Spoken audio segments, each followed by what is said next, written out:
জীবনের আসল শিক্ষা হলো কোথায় থামতে হবে সেটা জানা, আর কোথা থেকে নিজেকে সরিয়ে নিতে হবে সেটা বোঝা। তিনটি জিনিস মানুষকে ধ্বংস করে দেয়: হিংসা, লোভ এবং অহংকার। একবার পারিবারিক সমস্যায় পড়ে দেখুন, জীবনের আর কোনো সমস্যাই আর সমস্যা বলে মনে হবে না। সৎ হওয়া মানে দুনিয়ার হাজারো মানুষের ভিড়ে বাছাইকৃত একজন হওয়া, যাকে তাকে পথ চিনিয়ে দিতে নেই। পথ চেনা হয়ে গেলে সে আপনার পথে কাঁটা বিছিয়ে দেবে।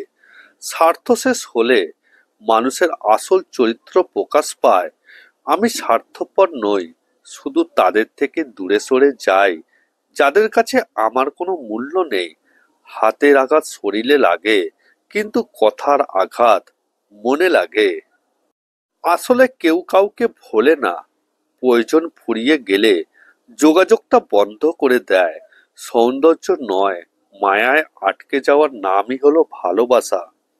কষ্ট দেওয়া মানুষগুলো এমনই হয় যে বিষ দিয়ে বলবে খেতে হবে, আর বিষ খাওয়ার পর বলবে তোমাকে বাঁচতেই হবে। অন্যের ক্ষতি বা তার জন্য যে গর্তটা করেছেন, গভীরতাটা একটু কম করবেন, কারণ সেই গর্তে আপনাকেও একদিন পড়তে হতে পারে। সম্মান আর ভয় কখনোই এক হতে পারে না। মানুষের অন্তরে সম্মানের স্থান করে নেওয়া উচিত। ভয় তো মানুষ কুকুরকেও পায়, সম্মান বোঝার কেউ নেই। সবাই একে অপরের দোষ দিতেই ব্যস্ত। এ কেমন দুনিয়া! একা একা কাঁদলে কোনো দোষ নেই, কিন্তু একা একা হাসলেই পাগল। জীবন অনেকটা হেডফোনের মতো, তারে প্যাঁচ লাগবেই।